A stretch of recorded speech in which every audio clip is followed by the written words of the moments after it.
Estoy acá muy contento porque hoy día se inicia el primer capítulo de Cinéfilos en Cuarentena, un programa estelar para compartir, para debatir y principalmente para pasarlo bien. Sigan viendo en las pantallas de Cine TV y más, porque vamos a estar atentos a todas las anécdotas, espectáculos y todo lo que conlleva. Pero no estoy solo, estoy con mis grandes amigos del espectáculo y las artes escénicas en Chile. Un saludo, Marcelito. Hola, ¿cómo están, amigos? Gracias por la invitación, gracias por compartir este panel, así que vamos a pasarlo súper bien en esta oportunidad. Gracias, Marcelito. Johan, querido. Bueno, aquí pasando la cuarentena con temas frikis para entretenernos un rato. Pame, querida, muchas gracias por aceptar la invitación. Hola a todos, buenas noches. Bueno, honradísima de estar en el primer capítulo. Gracias por la invitación. Un gusto. Y nuestro querido audiovisual, periodista, crítico de espectáculo, de cine, el creador, el maestro, el gurú, Juan Carlos Werner. La media presentación. ¿Está bien? Ya, todo eso fue para compensar porque me tiraste para último, ¿no? Pero lo mejor, Está bien. lo mejor Hola es a todos en sus casas, esperemos que les guste este programa donde vamos a hablar de monstruos. Monstruos más feos que los que estamos aquí en cámara, a excepción de Berlet.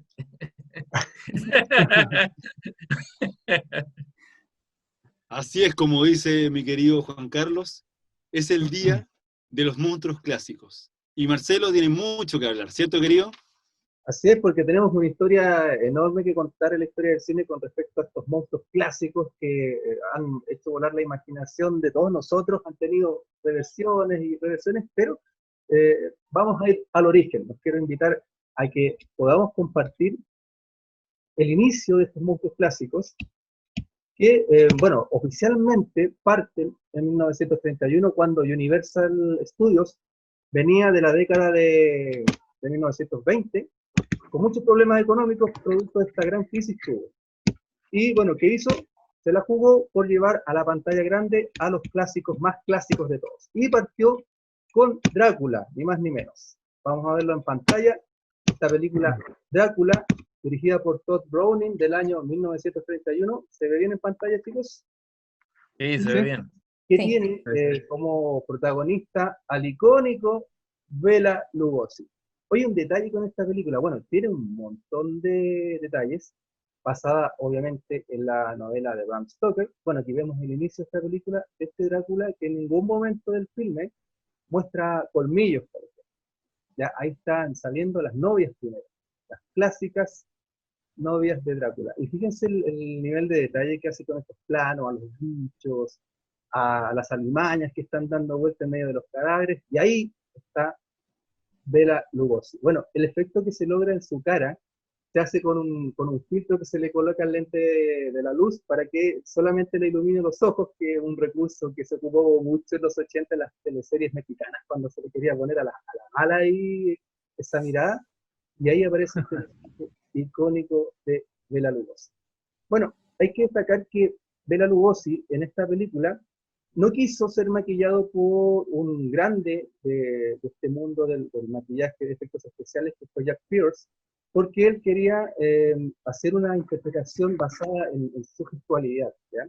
En su cara, porque también recordemos que todos ellos venían de la tradición del teatro victoriano, donde los actores se maquillaban a sí mismos, entonces no existía este oficio del maquillador, y bueno, Bela Lugosi insistió en autotrabajar su expresión por medio del maquillaje, pero logró una actuación notable, una actuación que se recuerda hasta el día de hoy. Muchachos, quiero dejar la opinión también para ustedes. Juan Carlos, esta película, ¿qué te pareció a ti? La verdad no he visto esta película. Yo tampoco. Pero sí he visto otras de la saga original de la Universal, y claro, son súper interesantes. Me estaba acordando además que muchas de estas películas se filmaban en el día, y tú me puedes corregir, Marcelo, y en la noche se hacía una versión en español, ¿no? Se hacía una versión como mexicana para el público latinoamericano, ocupando los mismos escenarios, otros actores latinos. Ujú. Entonces, eso ayudaba un poco a reducir los costos de producción. Exactamente, se solía hacer mucho ese recurso. Y fíjate, me hiciste recordar con este tema del lenguaje. Ustedes vieron Hotel Transilvania, ¿cierto? Donde aparece el personaje Sí. Track, Sí. ¿sí? Bla, Ya, bla, claro, bla, bla. que lo meten con el Bla, bla, bla, bla, bla. bla. Ese bla, bla, bla viene Me encanta. justamente Bla, bla, bla. de Bela Lugosi. ¿Por qué? Porque Bela Lugosi es de origen también transilvano. Y él llegó a Broadway a interpretar este mismo papel Realmente transilvano. Wow. en teatro, claro. Entonces, él le costó mucho aprender el inglés y siempre le quedó como un ruido de boca especial, y de ahí se sacó este bla, bla, bla que se caracterizaba tanto. Entonces, ahí, Ah, una referencia entonces. No, sí, no fue por el chiste nomás. no fue solamente para el chiste, o sea, mucho de lo que vemos en Hotel Transilvania y en muchas películas clásicas se le atribuye, digamos, a cosas reales que pasaban con los personajes. Bueno, en este caso, Ah, mira, ahí está la escena clásica del espejo, donde ahí está el profesor Van Helsing, el primer profesor Van Van Helsing. Helsing, Sí, bueno, y cazador ahí, de monstruos. sí, ahí pasando el monstruo. Pero una cosa que Drácula no tenía en esta película, en este filme en especial, era como la super fuerza que por lo general tienen los vampiros, porque al final voy a spoilear, ¿ya? Eh, no, mejor no spoileo, véanla, ¿ya? No, spoileanos, spoilea. Yo ¿Spoileo? quiero Ya, saber. bueno, spoileo. Sí. Bueno, tiene una especie de pelea cuerpo a cuerpo con el profesor Van Helsing, donde este viejo le gana y le logra clavar la estaca en el corazón a Drácula, pero esa parte me quedó un poquito al dedo. Si bien es cierto, como les Ya. comenté, este Drácula no tiene colmillos, como los vampiros que conocemos, pero quizás le habría otorgado un poquito más de superfuerza. Así y todo, la gente se aterró, Bela Lugosi pasó a ser un estable dentro de las películas de monstruos que se vinieron después, y tuvimos un Drácula icónico, y bueno, y fue tal la fascinación de Bela Lugosi que incluso cuando murió, él pidió ser enterrado con el traje del conde. Genial. A ese Para la nivel llegó la posteridad, fascinación de Bela Lugosi. Y para bueno, la Pero otra este vida. tipo de películas como proyecta mucho lo que es la ironía y el sarcasmo también, ¿cierto? sí, o sea, tiene chistes, pero muy, ¿cómo explicarlo? Muy ingleses, muy finos, tiene un humor bastante fino. El humor inglés. Sí, sí, bastante flemático, ¿ya? Pero Muy bueno, particular. Universal, como les comenté, salió de la quiebra o se salvó de la quiebra, y ese mismo año dieron otro batatazo con otra película icónica, clásica, enorme, que para mí es mi favorita, Frankenstein, que la dirigió el gran James Whale. Imaginen, 1931 el año, con un mundo o un Estados Unidos Gore. muy, muy clásico, digamos, muy conservador. James Whale era gay, y él quiso en esta película, de manera solapada, hacer una crítica a la sociedad sobre la discriminación. Trató varios temas. Ya en ese tiempo se estaba criticando, haciendo una revolución en cuanto a eso. Sí, sí, por supuesto. O sea, él quería ya hacer esta especie de crítica social por medio de esta película. Critica a la iglesia. Por ejemplo, en el metraje original de Frankenstein, él agregó la frase del doctor, aquí se llama Henry Frankenstein, no Víctor como en el libro, por un tema que a él no le sonó solamente. Y él en una parte dice, yo soy Dios, dice el creador del monstruo. Y esa parte, cuando ya hicieron el corte final de la película, la censuraron y la sacaron de la primera proyección. Después se recuperó con el correr del tiempo Wow. y se agregó. Bueno, ahí está el gran Boris Karloff, otro actor. Fíjense también aquí, hubo otro tema. A Bela Lugosi le había ido tan bien con Drácula, que también dijeron, Bela Lugosi va a ser el monstruo de Frankenstein. Problema, Bela Lugosi se oponía terminantemente a que se le colocara toda esta máscara y este maquillaje del monstruo, y no quiso ser Frankenstein. James Whale, no sé Por lo si mismo que habías dicho antes en la otra película, que él se maquillaba solo. exactamente, él se maquillaba solo, entonces, ¿por qué a él le afectaba la interpretación? Bueno, entonces escogieron al gran Boris Karloff, este personaje que vemos, la imagen icónica de Frankenstein, que, les insisto, fue creada por el maquillador Jack Pierce. Él diseñó el monstruo, porque el monstruo del libro era totalmente diferente, se le describía como con un pelo Ya. enmarañado, crespo, chascón, con muchas más cicatrices y pedazos en su cara. Se le Más trataba cadáver todavía. de engendro de manera muy despectiva. Pero aquí tenemos este Ya. que Jack Pierce armó, y la Universal después centró los derechos. Fíjense puede ser un poco miren, más ¿cómo? eso de pedazos de así lleno de cicatrices, puede ser un poco más la imagen que le están dando a Frankenstein hoy en día, Claro, porque se porque, pierde un poco la imagen clásica que es esa, y ahora se hace justamente una imagen parecida a la que dijiste antes. claro, mira, cuando Ah, estaban la primer clásica maquillaje, escena. Mm. el primer maquillaje de Boris Karloff, estaban listos y Jack Pierce lo miró y le dijo a Boris Karloff, le dijo, ¿tú usas prótesis dental? Y él le dijo, sí. Le dijo, ¿te la puedes sacar? Y Boris Karloff se sacó la prótesis y fíjense que tiene como un lado así medio caído de la cara. Y es justamente porque además de todo el maquillaje que tiene, no tiene la prótesis dental. Bueno, el proceso de maquillaje de este monstruo duraba entre 6 y 8 horas ponerle todo el maquillaje.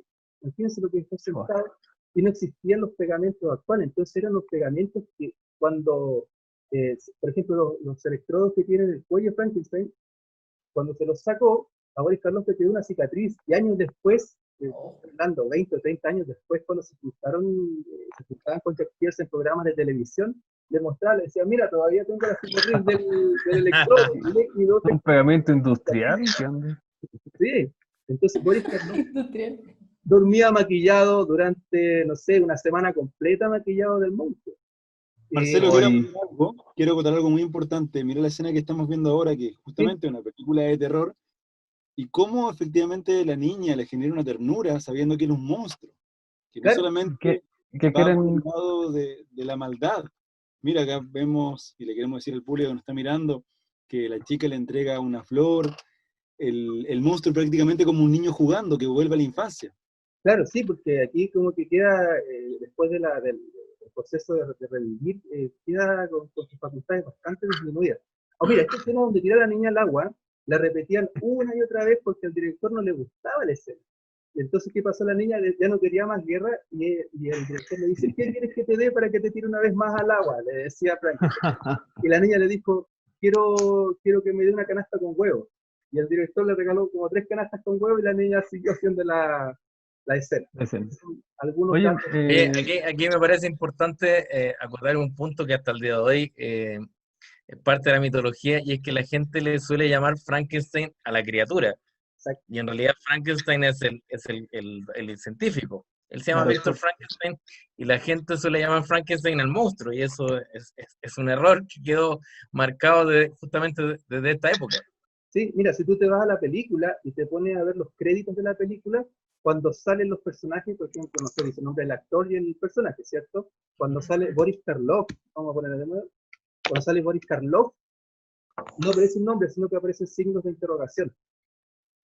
Así que no hay un nombre definido. Hay un mito también. En las películas se le menciona la como a la criatura. criatura, el La criatura, monstruo, la creación, etcétera, pero efectivamente los creadores de las películas entienden esa diferencia, que Frankenstein es el doctor Víctor Frankenstein, o como se llama acá, ¿cómo se llamaba? Que tenía otro nombre. Henry Frankenstein. Henry. Henry Frankenstein, pero que es el científico, y no el monstruo, no la criatura.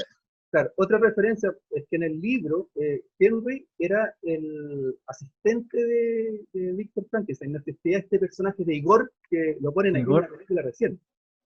Ah, ya. Entonces después le Oye, hicieron un cambio y le colocaron el nombre del asistente a Frankenstein. Bueno, hay ah, un ya. artículo que dice que hay un corte que por ahí debe andar en internet, se encuentra, donde el monstruo tendría un nombre que se lo colocó el director James Whale. Y el nombre del monstruo sería Adam.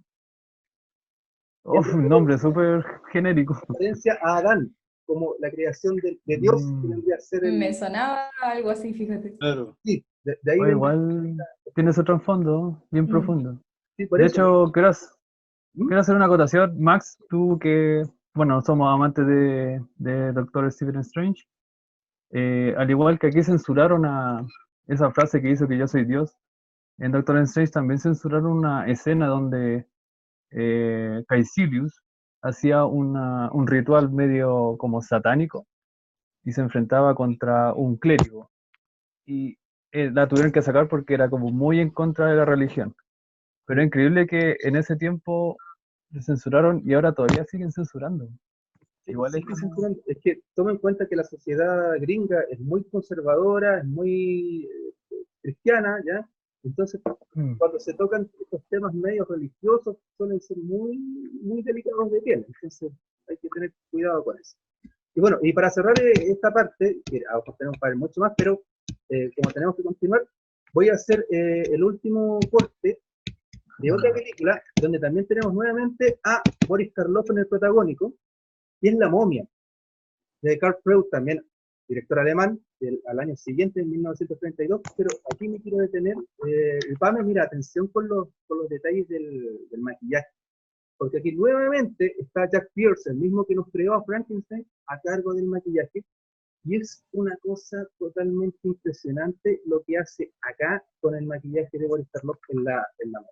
Bueno, ahí vemos, es la historia clásica, el remake que nosotros vimos donde actúa Brendan Fraser, Sí. es exactamente la misma historia que esta, ¿ya? Del sacerdote Imhotep, que se va regenerando de a poco y se convierte Perfecto.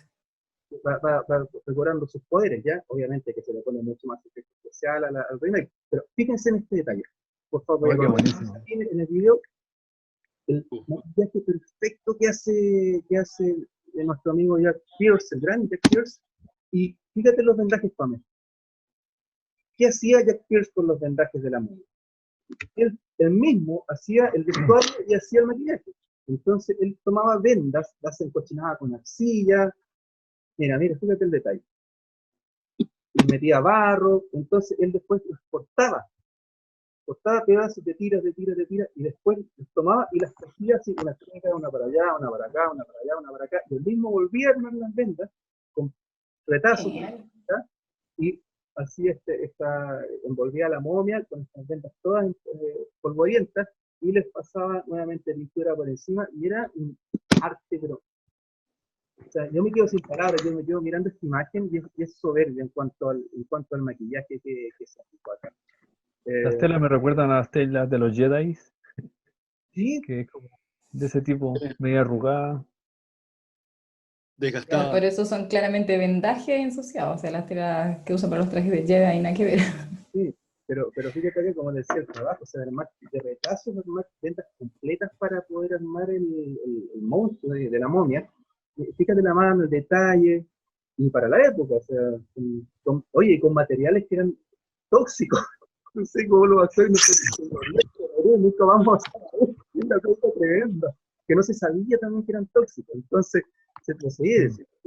Bueno, por eso también hay muchos actores que terminaron quemados, con cicatrices, por el mismo maquillaje que se usaba en el cine. Pero, era entonces, muy peligroso y no sabían nada. Sí, y todas estas cosas, hay documentales de Boris Karloff y Jack Pierce donde conversan y dicen, oye, pero mira, tú me pusiste esta cuestión que era tóxica, no sé cómo, no me quemé, no me pasó nada más. Era maquillaje experimental. Claro. Bueno, ahí tenemos a Imhotep ya más regenerado. Ese es el Imhotep de esta versión. Igual tiene la mano de la momia, el anillo del escarabajo y todos los símbolos que conocemos ya de la momia gracias a las versiones más actuales. ¿Ya? Pero Pues tiene ropa tiene ropa normal. claro, es que de sacerdote egipcio, si Imhotep era un sacerdote egipcio.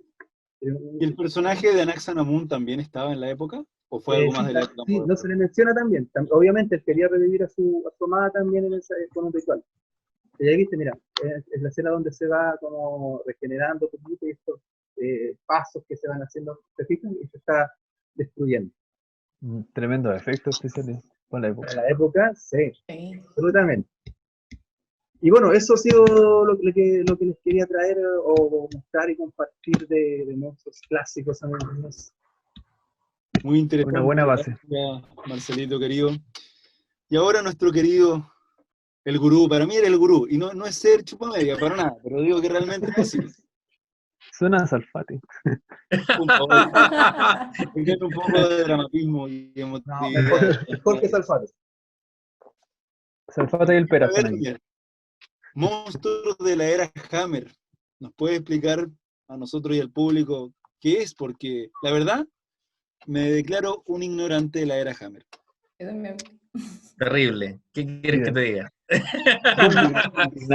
No, a ver, bueno, después de esta brillante exposición, yo creo que en realidad el gran maestro acá, nos vamos a hacer la pata toda la noche entre nosotros. El gran maestro acá es Marcelo, yo soy un cepaz, solamente un acólito de Marcelo.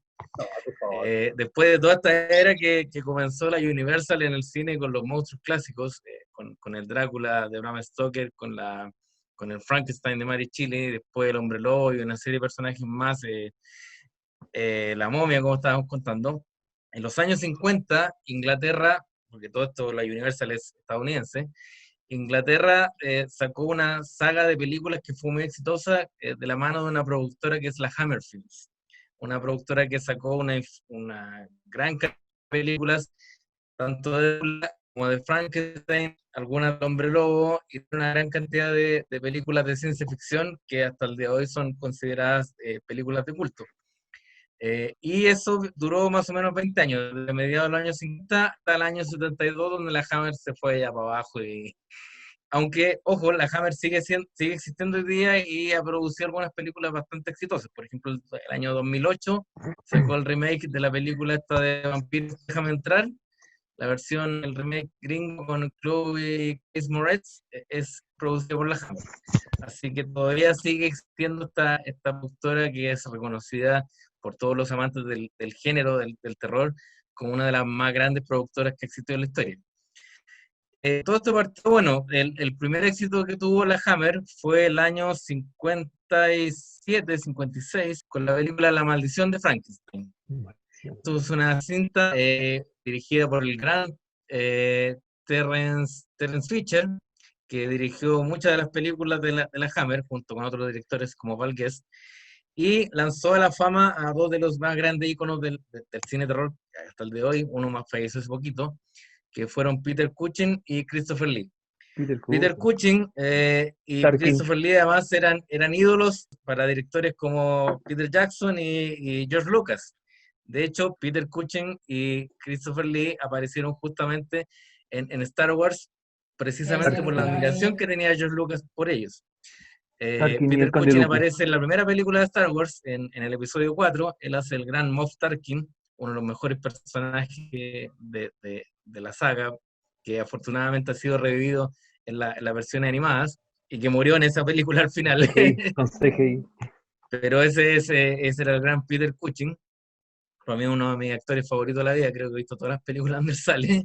Todos ellos eran amigos de Vincent Price también, ¿o no? Sí, efectivamente, también aparecieron varias películas juntos. Y Christopher Lee, de hecho, el Conde Dooku, Christopher Lee, lo amo. el Conde Dooku se llama así por el Conde Drácula, que lo hace el mismo actor. De ahí viene el Conde Dooku, por el Conde Drácula, y el aspecto totalmente similar, o sea, el peinado hacia atrás, la capa, está inspirado totalmente, es un homenaje de George Lucas al Drácula de Christopher Lee.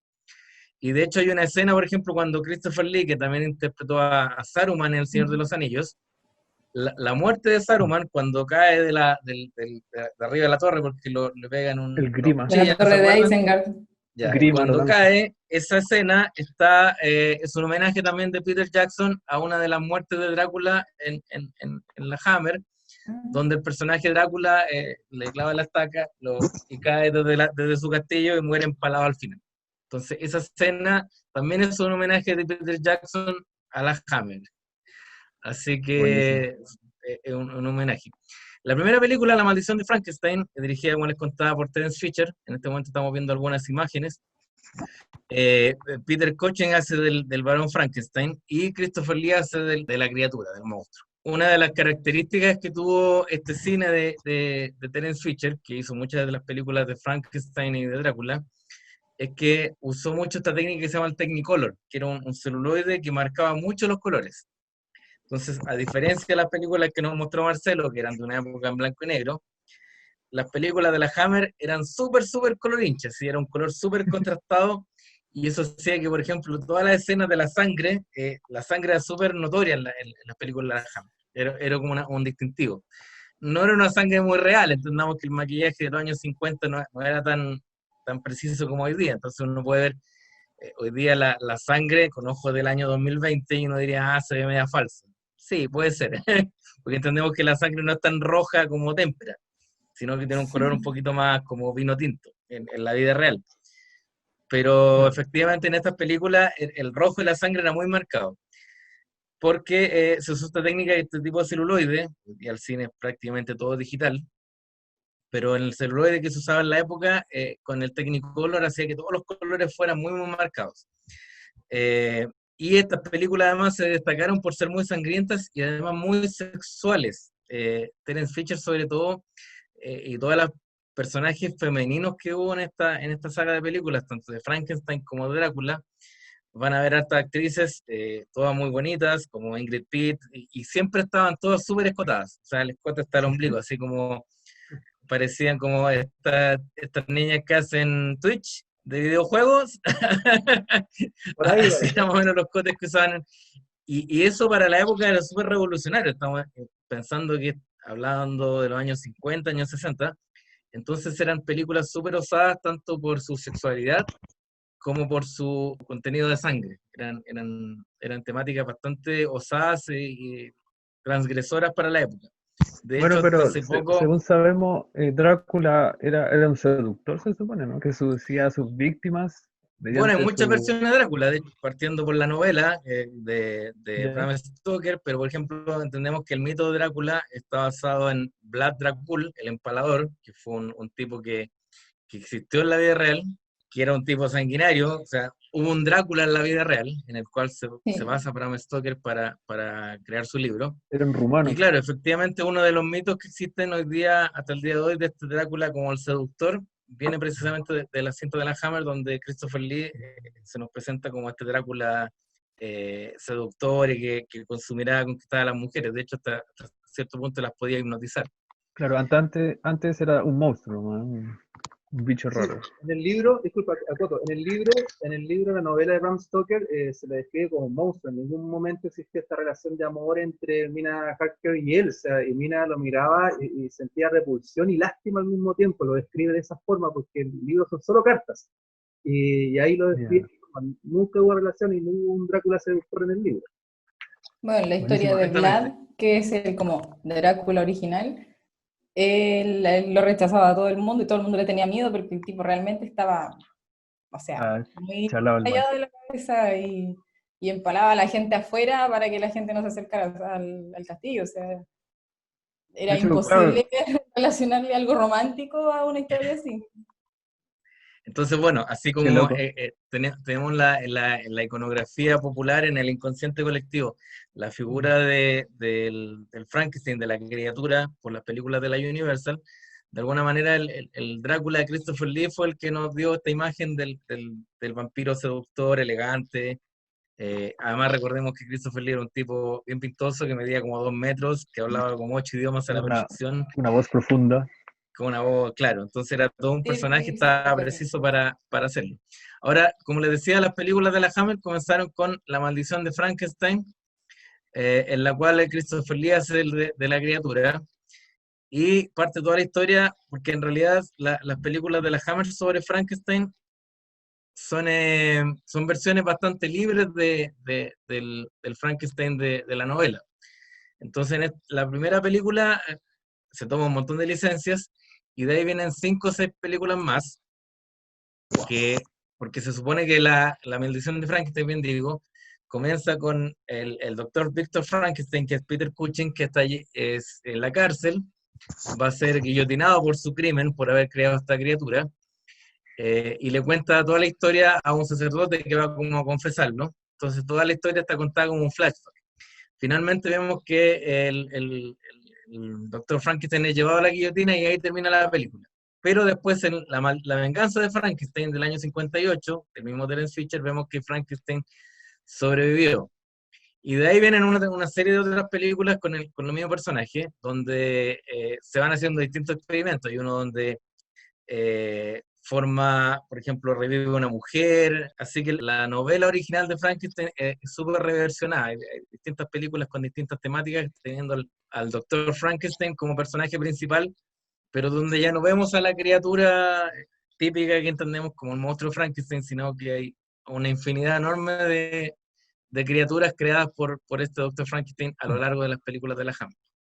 Respecto para ya cerrando mi intervención, respecto a las películas de Drácula, bueno, todo parte del año 58, con, Christopher Lee haciendo Drácula, y con Peter Cushing, que hace en este caso como el profesor Van Helsing, que hace del héroe, entre comillas. Aunque un héroe bien perverso, el Van Helsing de Peter Cushing no es como un héroe noble, nada, sino que tiene algo del mismo Frankenstein, como bien, bueno, de partida un tipo muy pegado a la razón, pero cuando uno ve las películas dice, este gallo es más un antihéroe, es como, es capaz de hacer cualquier cosa por lograr su objetivo, entonces, y de repente, por ejemplo, sacrifica a algunas personas, como que las pone en riesgo, con tal de matar a este monstruo que es Drácula.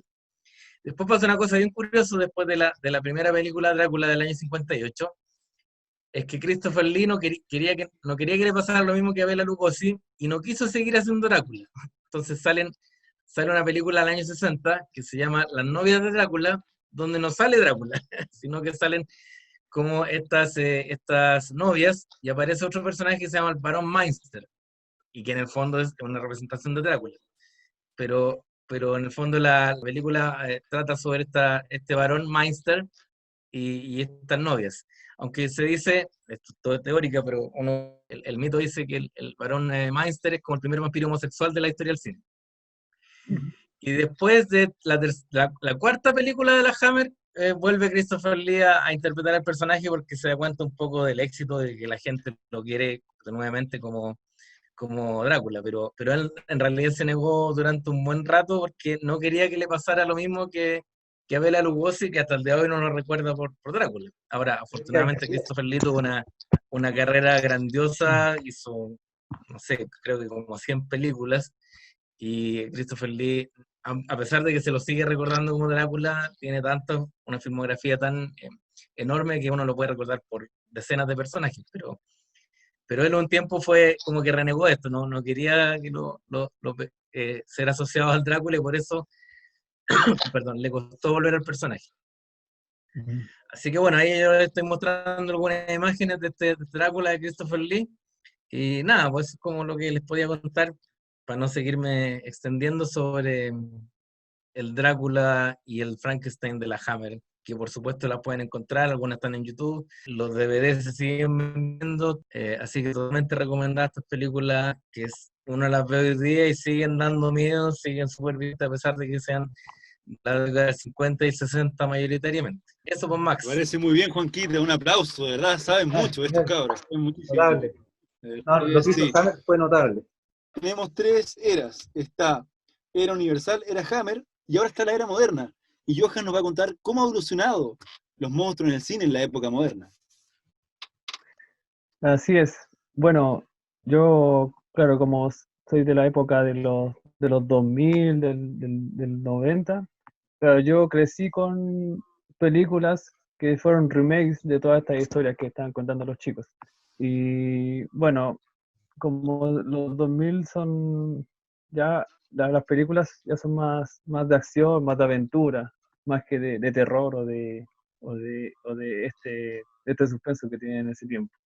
Por lo tanto, hice una recopilación de películas donde aparecen todos estos monstruos, donde cronológicamente voy a empezar con La momia de 1999, que es una película, como decía, de aventura, de acción, como un matiné para ver tranquilo, para distraerse un rato. Entonces, claro, aquí esta también está realizada por Universal, donde es la misma historia que contaba de La momia, contaba Marcelo. Pero ahora, claro, con ya más acción, más balas, más efectos especiales y claro, es mucho más rápido cómo se cuenta. Entonces, tuvieron tres películas, donde la primera fue como la icónica y todos seguimos viendo como que marcó una tendencia en los 2000. Después salió una segunda versión que sí, igual entretenida, pero la primera mejor. Y después ya salió la Momia 3, que era una versión de una momia china, en donde como que ya no continúen con la saga. Bueno, era una buena idea porque, claro, las momias no son solo egipcias, también hay momias aquí en Nazca, hay momias en India, hay momias en China, como salía ahí. Pero parece que el estudio no supo organizar bien el tema del guión o el director. Pero era muy distinta a las dos anteriores. Y bueno, eso sería en cuanto a La momia. Otra película que después surgió en el 2003, que algo nada que ver con, con los monstruos como clásicos, lo usan de referencia, pero es Underworld o Inframundo. No sé si les suena. Sí, claro, con De Kate todas. Beckinsale. Así, la hermosísima Kate Beckinsale en el rol de Celine, donde aquí ya se muestra como los monstruos que son los hombres lobo y vampiros, como si estuvieran en este momento, en este sistema que hay en el mundo, que llama globalizado. Entonces ya se pueden ver como mafias o clanes que están exactamente, que se describen, donde están peleando por la superioridad en el mundo nocturno. Entonces se pueden ver ahí lo mismo, que es más acción, más aventura, más balazos, y, y a la vez también usan las referencias de los vampiros, pero claro, lo ocupan como base, ¿no? Tuvieron 5 películas de Underworld, yo vi hasta la 3 más o menos así, pero la favorita es la segunda. Y eso más que nada, es como mostrar los monstruos, cómo existirían en este mundo de ahora, en el mundo nocturno oculto. En Después, la época clásica de Universal también se hizo esto de mostrar a los diferentes monstruos en una película, que no la mencioné, pero la hago una mención así muy breve, que se llama The House of Frankenstein, o traducida al español, se llama La Zingara y los monstruos, una cosa así, era como muy rara. La Zingara y los monstruos. Los españoles le ponen todo unas traducciones tan horribles. Era el todo risas, raso. el bromas, El bromas. Entonces está esa película cactus. también. Ahí aparece Frankenstein, el hombre lobo, Drácula, todos así como peleando entre ellos, una cosa bastante bizarra, pero muy, Era muy un especial. crossover. Sí, un crossover de todos los clásicos. Se hizo después que ya salieron todos juntos, o sea, y los metieron ahí en esa película. Más como parodia, ¿no?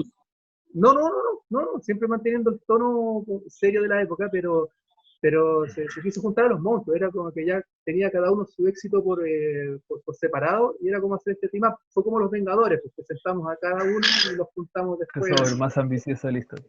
fue como esa Bueno, lo que pretendía hacer la Universal con su nuevo ciclo de monstruos, que finalmente falló porque la película de la momia con Tom Cruise no le fue tan bien, porque no le fue mal, pero como no cumple la expectativa económica, parece que quedó ahí medio estancado. Sí, pero dicen que lo van a reflotar, así que ahí están todavía viendo el Darbex. Es que la película del Hombre Invisible, como le fue bien, ahí están evaluando si se retoma o no. Que sí, que no, que sí, que no. En fin, esperemos que se pueda Todo ahí lograr. depende de los números. Sí. Johan tiene otra película, ¿cierto?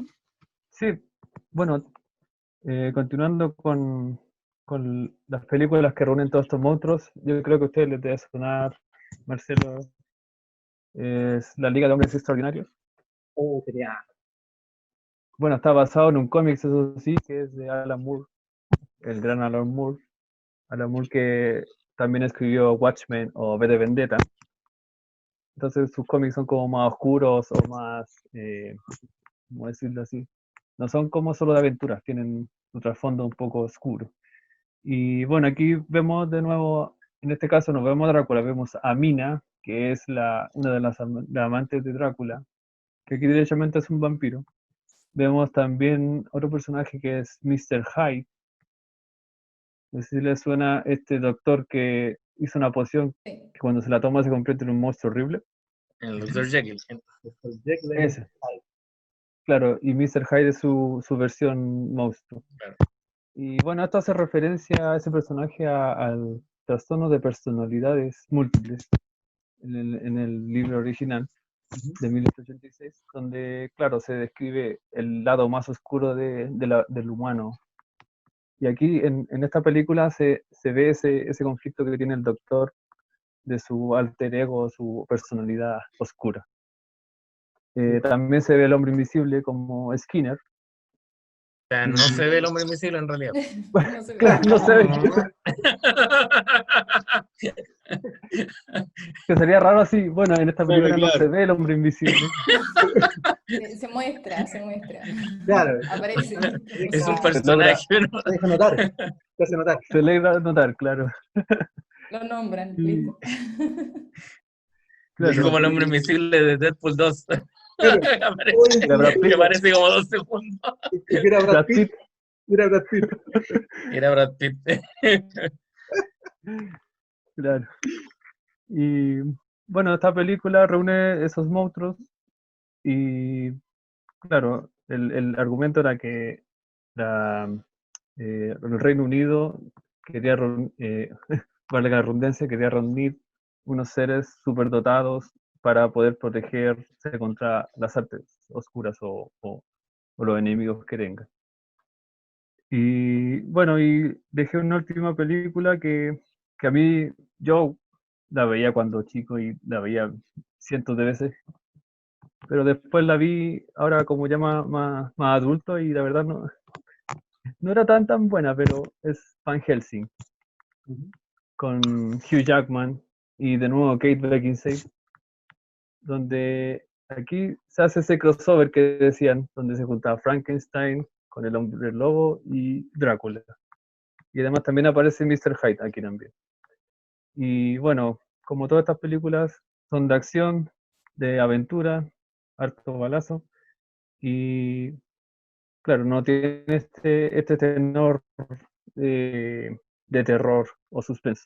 Pero igual es como algo que todos siempre quisimos ver, que era ver a estos monstruos todos juntos luchando en la misma película. Pero claro, ahora cuando uno lo ve más grande, más adulto, igual dice, ay, la película como que ligera, simplecita. Uno Pero, igual le nota los errores de argumento y pero no sé qué entretiene, opinan ustedes. entretiene esa Eso. película. Sí, yo Sí, quiero sí, la igual que La Liga Extraordinaria, yo encuentro que era una sí, buena película, yo lo encuentro, de hecho, el Nautilus que aparece en La Liga Extraordinaria, lo encuentro genial, de ver a él, y que al Pero la final el Liga villano Entendemos. era Extraordinaria me Dorian gusta Gray, más que uno Van de mis Helsing. personajes favoritos de la literatura, Dorian Gray, que termina siendo como el Me villano encanta. infiltrado. Ah, Así que, esa película, y esta cinta, la de Van Helsing, bueno, yo creo que al final guateó un poco cuando le dieron toda esta explicación como que era el ángel Gabriel, y ahí como que, no, estaba bien Van Helsing como un cazador, pero toda esta explicación como mística le quisieron dar al final, terminó siendo media ridícula, y te pasa ese efecto que te dice, ya, sí, anda. la mano izquierda Yo de creo que ahí se Dios, equivocó un poco la película tratando de meterle ese misticismo medio a la fuerza. Porque y como la película Pame, matiné es entretenida. ¿Mm? la Pame ¿Qué iba a número decir sale? algo. No, yo había dicho que me gustaba más la Liga Extraordinaria que Van Helsing. ¿En Sí, serio? la Liga Wow. Extraordinaria, y tiene Sí, un colado esa película, la Liga Extraordinaria está basada en los personajes de la literatura inglesa, pero como la sí. hicieron los gringos, metieron el colado Tom Sawyer ahí, porque era de la literatura norteamericana. Entonces, pero o sea, originalmente la Liga Extraordinaria no tenía a Tom Sawyer dentro de sus integrantes. Claro, claro. Bueno, ahí me recordaron a Dorian Gray, que claro, también lo tenía aquí apuntado, que Dorian Gray era ese personaje que se retrató en un cuadro, pero él era tan egocéntrico o armaba tanta su hermosura, que mientras no viera su cuadro, él no iba a envejecer. Y claro, aquí en la Liga Extraordinaria logra ver el cuadro y ahí pierde todos Su sus cuadro. años que había gastado. Bueno, de hecho hay otra película de Dorian Gray que es solamente de él. Y también muestran la misma historia. Y al final claramente ve el cuadro y muere, o sea, Sí que está siempre es Muere la misma como... historia. Pero la profundizan mucho más. Juan Carlos, el protagonista Ah, de bueno. John Carter, que él hacía de Dorian Gray en esa película que menciona la Pame. No, de John Carter no. Es otro Ah, actor perdón, que se Gambito, llama Gambito, Ben. Gambito. No es ese actor. Es un actor que se llama Ben. El que hace malo del villano en la segunda temporada de Punisher. Ese actor es. Él, ya, Se perfecto. llama Ben Whishaw o algo así se llama el actor. ¿Qué se me hacía con esto? Wow. Ah, tiene razón, sí. No, Ben, ya me voy a acordar cómo se llama. Ya, Es el actor que hace de Dorian Gray. no, y aquí vemos la cantidad de, como dice, bueno, ya sea de efectos especiales por computador o maquillaje, como lo conversábamos al principio de la época, y es re entretenido este tema del maquillaje, de cómo construir un personaje. La Pame como que sabe, maneja bastante ese tema. En realidad, los cosplays que yo hago son bastante variados y los elijo pues en realidad bastante aleatoriamente, o sea, netamente es el personaje que me gusta. Pero sí hay ciertos personajes que son más relacionados con el tema de los monstruos, que les conversaba antes de empezar a grabar, que es el personaje, por ejemplo, de Integra Hellsing, que es de una serie, que Igual es la la ve serie de... Hellsing. Bueno, de hecho Hellsing tiene dos versiones, que es Hellsing la clásica y Hellsing Ultimate. Ah, Y ya. Yo vi los OVA también. claro. Y bueno, en Y realidad a mí me gustó mucho el personaje de Íntegra por la personalidad que tiene y el poder justamente de controlar a este personaje que es Alucard, que está basado en Drácula. de hecho el nombre al revés. Es Es el Drácula. nombre al revés, exactamente. Es el nombre al revés. Se Sí. supone que al comienzo de la serie Alucard no tiene nombre. Después, Ya. no sé, no puedo recordar cómo, pero le llaman Alucard. Era como el monstruo que está encerrado en el sótano. Bueno, Por yo con ejemplo, tu recordando traje, Helsing volví a mi juventud. Yo también vi a Helsing, también me gustaba esta onda del tema vampiresco. Y claro, la animación que tenía ese anime me encantaba mucho. Es muy buena animación. El Y dibujo en claro, general es muy ahí bueno. De Hellsing Ultimate sobre todo es muy bueno. ah, tengo que verla, no vi eso. Ah, ¿no viste Ultimate? No. Ya tienes que ver Ultimate. Profundizan Otra, muchísimo más la historia, es bastante más evolucionada. Como que parte con la Hellsing clásica, pero después le agregan más historia, es mucho más compleja. buenísimo. Bueno, otro que hablábamos con Marcelo, que también otro anime de vampiros era Vampire Hunter D. Sí, también la vi, me encanta. También era buena, tenía una animación hermosa. Entonces me acuerdo Súper linda. cuando un hombre lobo, no sé, le rompe como la cara a un personaje y la animación es hermosa.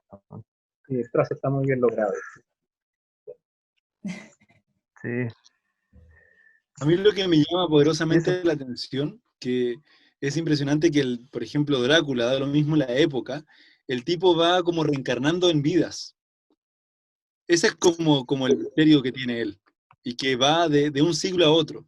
Por ejemplo, hay una película que trabaja el actor que hace de malo en Rápido y Furioso, que justamente es Drácula de la época moderna, del año como 2018, 2017, no sé si la vieron. yo vi una película Drácula ¿Cuál de todas? que era muy oscuro el filtro que tenía, no se podía nada. Y Era sale como este la actor, batalla final de Game of Thrones. La batalla de Will. Había que adivinar qué pasaba en la escena. Claro, claro, claro. Porque supuestamente era de la época como medieval de la época, Ujú. entonces él era como un conde justamente, y él tenía que luchar en una guerra tenía contra que unos proteger su monstruos, reino, me acuerdo, exactamente, de los invasores. y necesita para sobrevivir y salvar al pueblo algo mágico. Ah, la historia no contada del Ah, con Es, Luke es como Evans. se convirtió en Luke Drácula, Evans, ¿no? sí, con Luke Evans, Exactamente, con Bardo. Con Bardo, Ese exactamente. Con Luke Evans. Bardo Sí, la historia no del Hobbit. contada, claro. Sí, exactamente. Este es no, como la el lado genes más del biológico. monstruo. Sí, muy Sí, como dato. pero el final ese que en la época contemporánea es como el final, ¿no? Pues en realidad la película está narrada en la época medieval.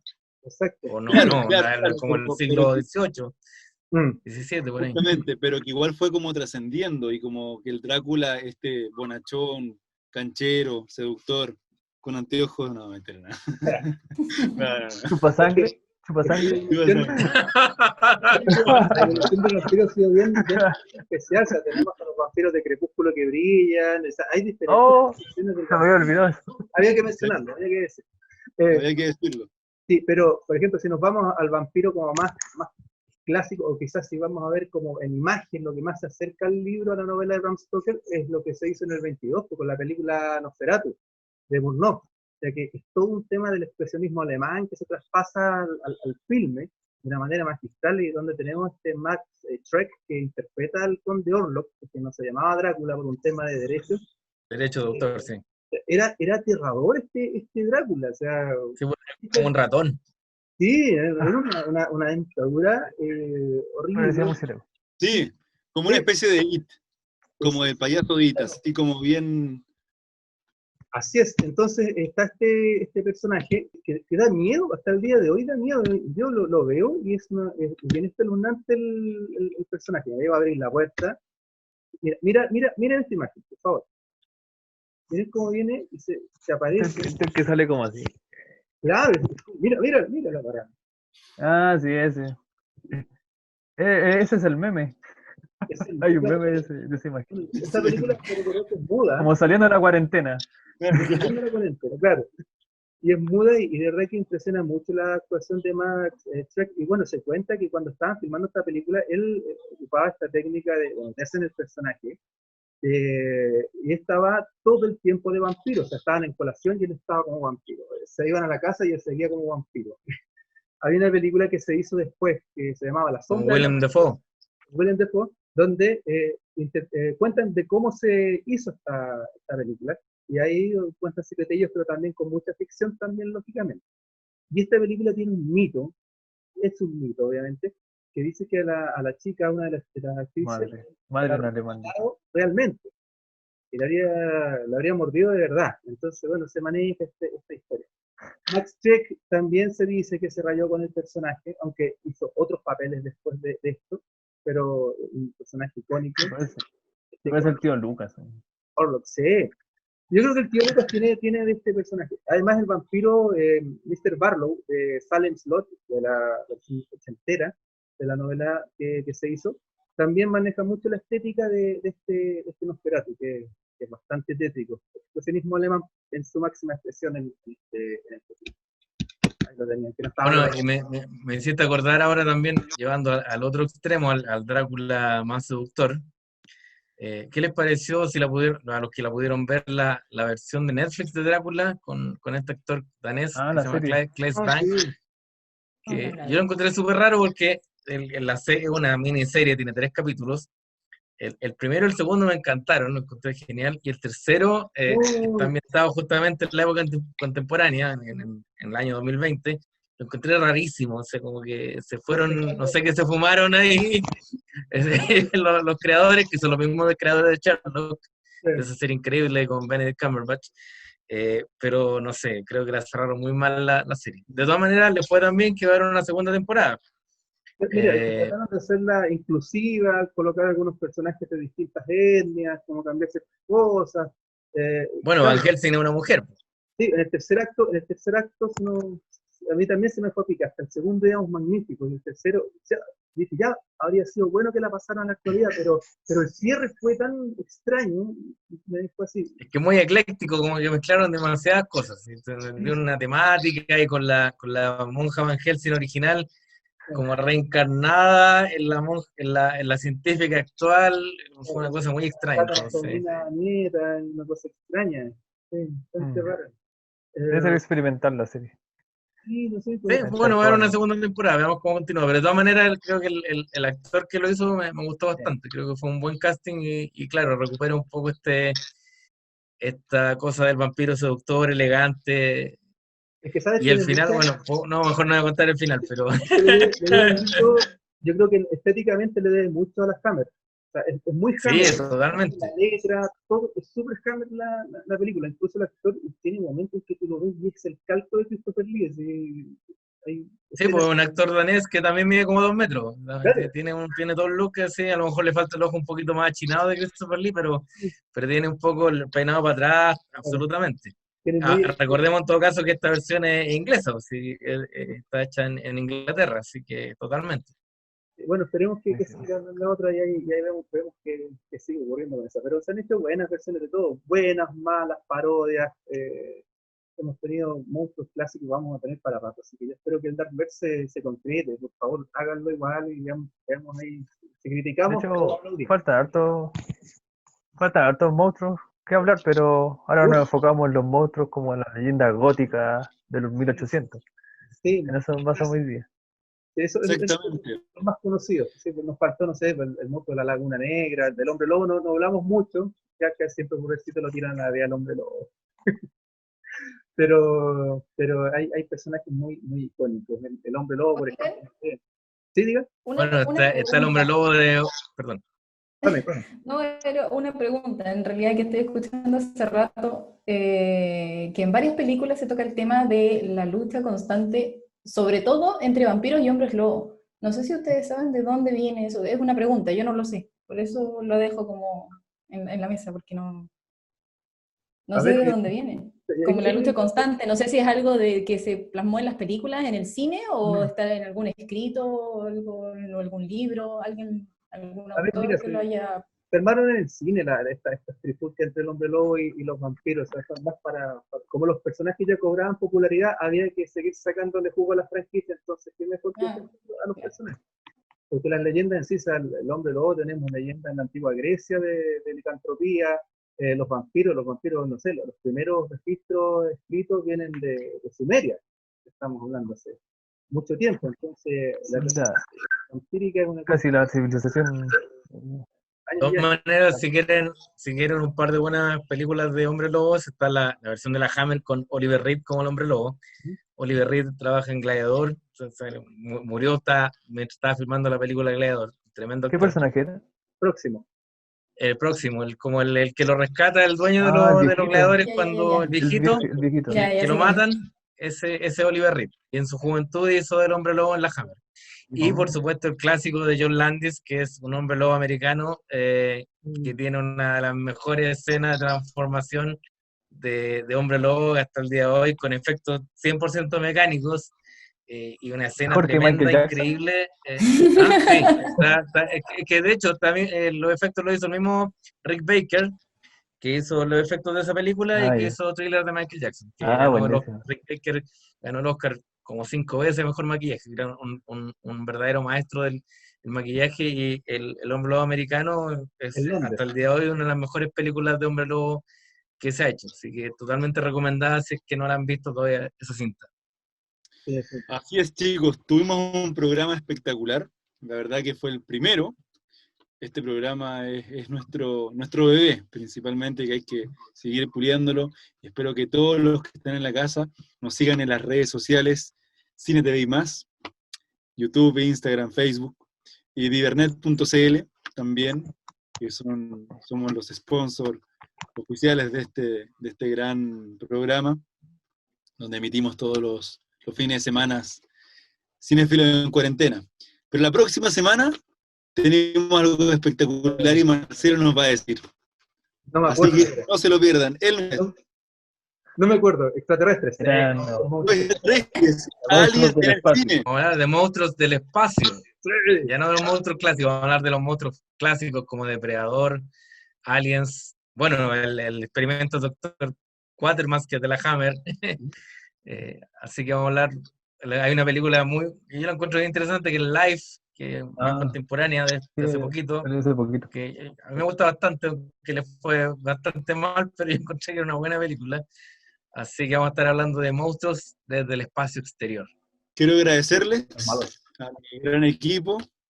Veré, una genia, gracias por participar. Muchas gracias a ustedes por la invitación. Cuando quieras, Bienvenida. para otro capítulo de ciencia ficción te vamos a llamar Yo feliz. absolutamente. Igual Marcelo. este programa es para que aprendan de estos pequeños